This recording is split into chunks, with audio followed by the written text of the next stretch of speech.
Alafia. My name is Ebuneshin, and I want to talk to you about revival. We have heard the word revival thrown around in church culture for a long time. We have heard it shouted from pulpits. We have heard it sung in songs. We have seen it written in bold on banners. But have you ever paused to ask, what exactly are we trying to revive? What died? And why? And if it's coming back, why are we so afraid of it? Let me take you back to 1906. Azusa Street, Los Angeles, California. Some of you may know where I'm going. A movement that spread the gifts of the Spirit across the globe.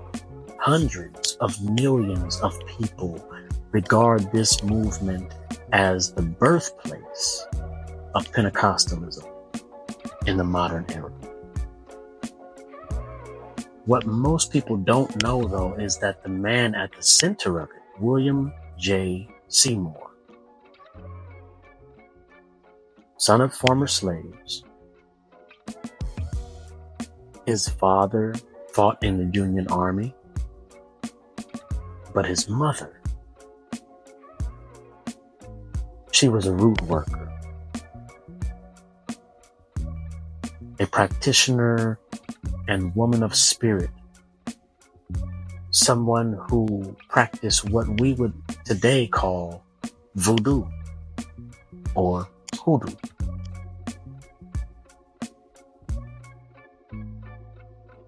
A woman of power who likely taught her son, not directly, but in her living, the way she lived. She likely taught him that the veil between the physical and the spiritual is thin, and that our ancestors are not far. The very essence of revival means to bring something back from the dead. And so the fear that often surrounds it makes sense, because if your cousin came back from the dead, would you think that he was being resurrected, or would you be afraid? The dead don't always come back how we expect. We've been programmed to fear what is ancient, indigenous, and primal. We've been taught to run from the thing that our spirits are actually craving. The Azusa Street revival brought something back from the darkness. The laying on of hands, the prophetic utterances, speaking in tongues, languages we did not know, the casting out of unclean spirits, the going into trance, the holy dance, the rhythm. These things were not new, they were ancient. They were African.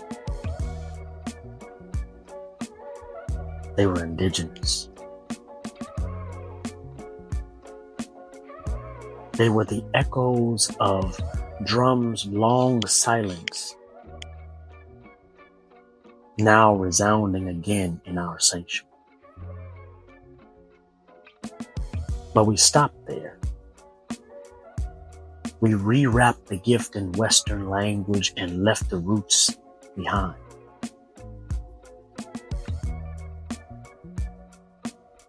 We were afraid to go deeper. We feared the ancestors. We feared the source. But true revival, it calls us back to our roots.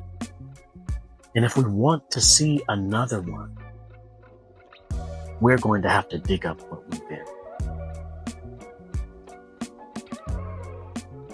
The next revival won't look like a tent meeting or a Sunday shout. It will look like a full return, not to buildings, but to ourselves, to the spirits within, to the voices of our ancestors crying,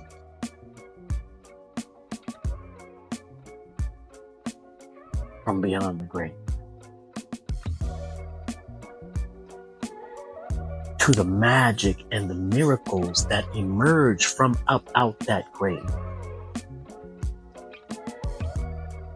The very thing we were taught to fear is the thing that will set us free.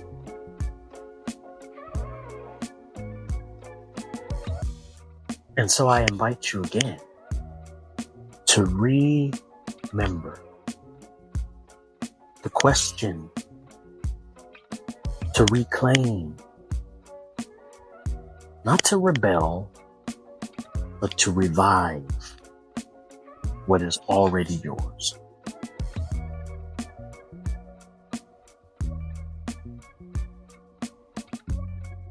The next move of spirit won't be televised.